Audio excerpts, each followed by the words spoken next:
So when yes, नहीं so so you're right. The the adoption of AI tools is not easy. You're absolutely correct. People are scared, and people also maybe see that will this be the end of my role? Right? That's what they see. People are scared. So we in our business we see adoption. We don't just have AI this from a Salesforce perspective. We have it also from other areas of our business as well. And adoption is not as good as it could be. So it's about encouraging. It's also about reassuring. I think when you see adoption increase is when, so for instance, one guy in our business yesterday signed a contract which was a result of this product. It was the first one we've actually fully signed, which for us was a great result, right? So it means that actually we've paid for the investment, which is really important. But what it then shows is his colleagues go, oh wow, this guy has done it, so I must follow suit. So we train people. We also reassure people. But what we hope they do is they see it as another, I call it an arrow in your quiver, right? It's another tool that you have to make more sales in our perspective. For us, it's not about do we remove people from our processes. It's actually, can we get them to do more, right? Can they earn more? In some areas of the business, there probably will be, AI will impact, and there will be impact on jobs. There's no doubt in that.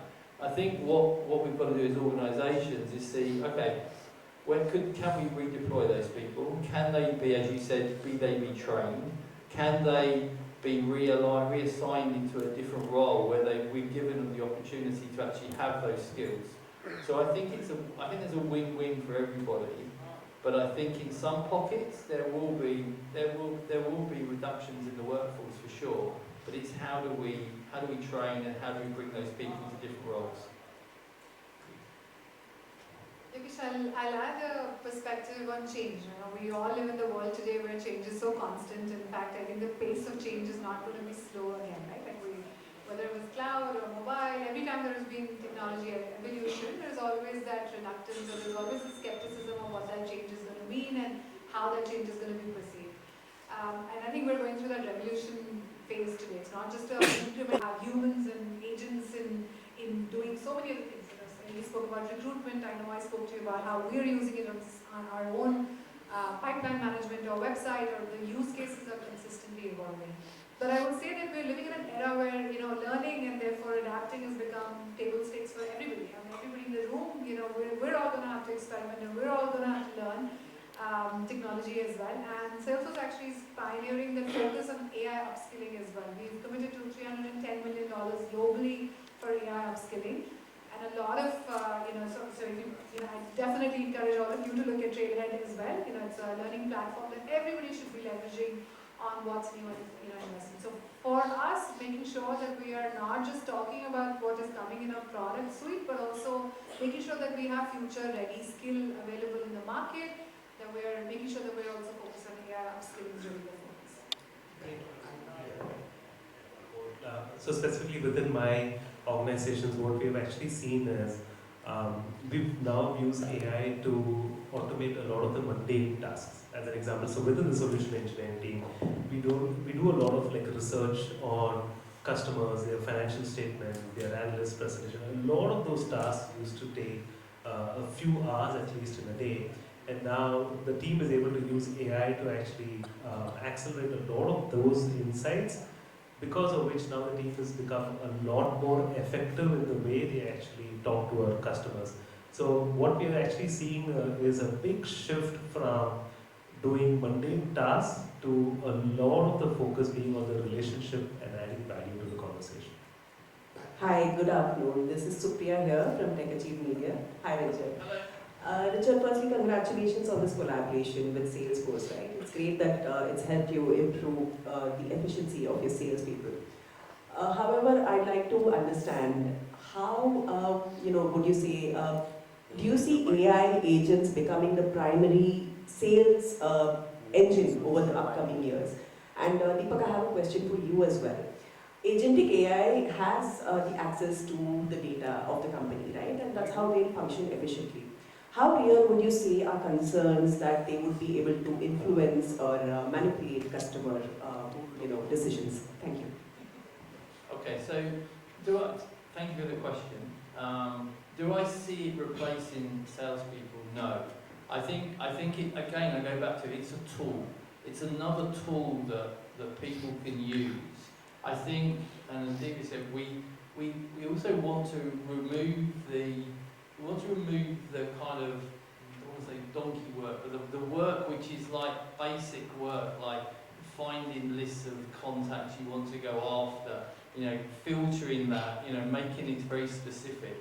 And what's good about Salesforce and the agentic solution we have is that entire process of saying, I want to contact all the journalists in Mumbai. I have a good job, okay? And I want somebody who is a specialist in technology, who has been working for 10 years plus. We can now put that criteria into Salesforce, and the agent will go and find you. Whoever you are in this room, it will find you if your details are somewhere out there, right? And then we can contact you.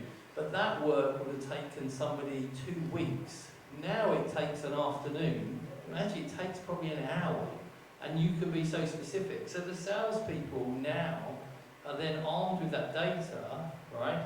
And they can then get the agent to start the conversation, right? So you will get your email, and you might want to engage. You might say, yeah, I'd like to have a conversation with this other newspaper.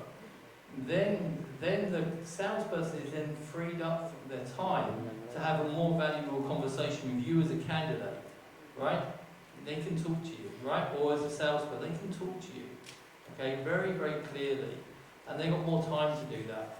So I think the art of the deal, though, as well, when you want to close a deal, the AI is not going to close the deal.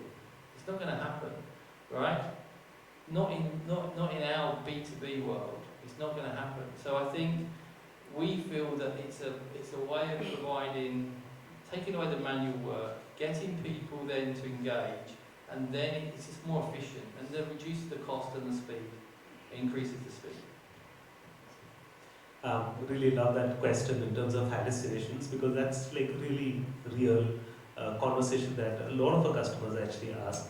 And that is why, like, when you have the Agentforce 360 platform, where we start out with the very basic needs of trust, which is the access to the data, make sure that the data that you're accessing is what you have actually access control over, right? And then to kind of make sure that you give the observability for the outputs that the AI actually generates, right? Because it is important that, like, if, let's say, a regulator asks a financial organization 6 months later saying, why did you actually give this particular offer to the customer through your AI bot? You should have the details in terms of, okay, here is the context that I knew about the customer. Here was our product marketing brochures that we used at that point of time. So that observability, the traceability is extremely important. And this is how we actually ensure that today's explainability of what an AI is really put in place. This then builds trust, right, with both the customers as well as the end users. Can I just add on that's a really good point, because in the solution we have, the conversations with the potential client is all visible to everybody in the company.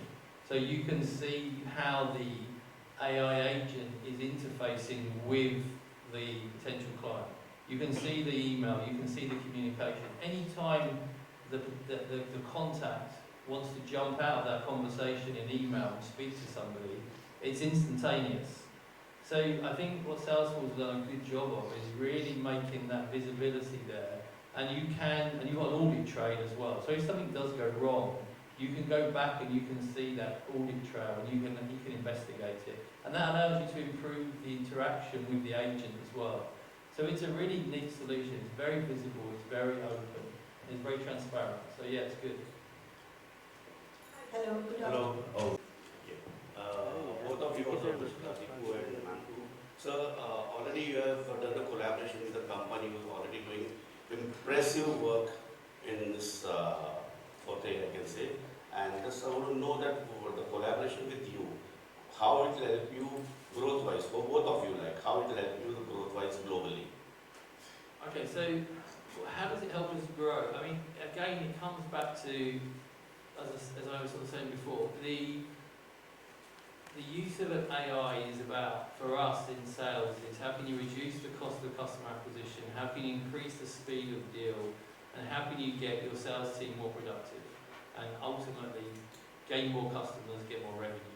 So for us, it's a way for us to make things as efficient as possible. We're always, like any business, trying to make our business more efficient and make our people more productive. So any tool that comes along that we feel is the right thing to use. If you go, we're just in a technology's changed over the years, right? I've been in recruitment for too long, right? 25, 28 years. And if you go back, you've got different stages, right? We had a fax machine, we had the internet, we then got CRMs, yeah? We've then had full internet, etc. These things will change. You have to embrace, everyone has to embrace some new change. Now, we've taken on this challenge of bringing AI into our business. A lot of our competition probably haven't, okay? And what we'll see now is when they see, I already had questions, they see the increase in productivity in some of our stats, everybody then starts to wake up and say, okay, wow, somebody else is doing something different. It's just innovation and evolution of what we do. And for us, growth-wise, we're in a competitive, staffing, as you all know, is a very competitive industry, right? It's not an easy industry. It's competitive, it's also, it's high volume, it's high transaction numbers, etc. So for us, any way that we can make this more efficient, then we will always do that. Mr. Deepu, what do you say about this collaboration with? See, the one thing, if you look at the last 6 years that Salesforce has been around, the one thing that we always do really well is listen to our customers, right, on what their needs are. Obviously they're using our products, that's a lot of the feedback we actually get from customers. So partnerships with customers like TASK sort of helps us actually on that particular path. See, AI is something that's new, right? I don't think there is like an end state that we have actually reached. We need partners like TASK to sort of help us guide on that journey and make sure that we are actually releasing products that make sense to our customers, right? That's how we actually see these partnerships. Hello, good afternoon, everyone, and many congratulations to you guys for this collaboration. So I'll be very specific to the announcement. Here it is mentioned, this question is for Richard actually, that TASK has chosen Salesforce to unify its sales and marketing operations and ultimately drive revenue growth from it. So the first question is, why Salesforce was the best choice for this, for you? And secondly, what is the revenue projection that you are expecting post-deployment? That's a good question. Why do we choose Salesforce as the first one? So for us, our technology strategy in our company is one of high investment.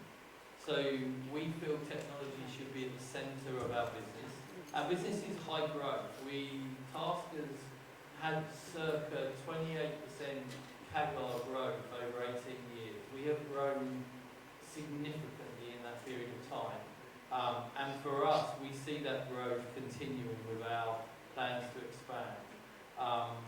And for us, we wanted to invest in a system which will be able to grow with us. We wanted a system that would allow us to integrate easily with the rest of our technology ecosystem, with our ERP and other parts of our business. And Salesforce gave us that opportunity. I think it also allows us to grow in terms of innovation. Innovation is a major part of our company strategy. And I think unless you're with a tier 1 provider who is able to invest huge amounts of money, if you look at the level of investment that Salesforce put in globally into their different parts of their software, there's no comparison. One thing we do like as well is that they have a great kind of marketplace. So So we have some other kind of products that sit around outside the ecosystem of Salesforce, but those have native integrations. So it makes it very easy for you to then just plug and play those applications back into Salesforce, which again removes all manual handoffs. It makes our sales team's life a lot easier, and generally, I think the main thing is it allows us to grow. It allows us to grow with Salesforce and vice versa. That to me is important. What do I expect from the revenue from it? But that's a great question, and the CEO of our company is also asking me, Richard, all of this investment you're making in technology, what's the return on it?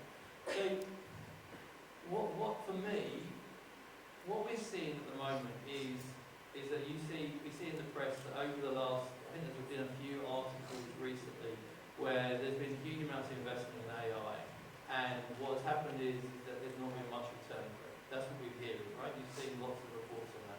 But for us, our strategy on this is to take small steps. Okay, so for us, our investment here is a small step, but a really valuable step, right? Because you have to try different parts of innovation with technology. So if we take this, we're probably the first people in the Middle East to do this. And for us it was like worth doing because the investment was actually it wasn't huge, it wasn't going to break the company, but if it was to work, then it would give us a really good return. So we do an ROI, return on investment, on all the investments we do in technology. And we look at, okay, what's the outcome of this? Could it help us? So we're very careful in that respect. What would I expect to happen here? In the first 12 months, I expected that of all the costs I put into this, I expected to break even. I just wanted to break even to start with. But there's very few, and the guys can tell you here, not many people are doing this piece of work that we are globally. So for us, it was, can we break even? Now, once we've proven the model, now we can start to accelerate it. And then we can start to see this really making some headway. I would like to think that our salespeople could at least get a couple of client contracts, maybe 2 or 3 signed a year through this agentic workflow. That's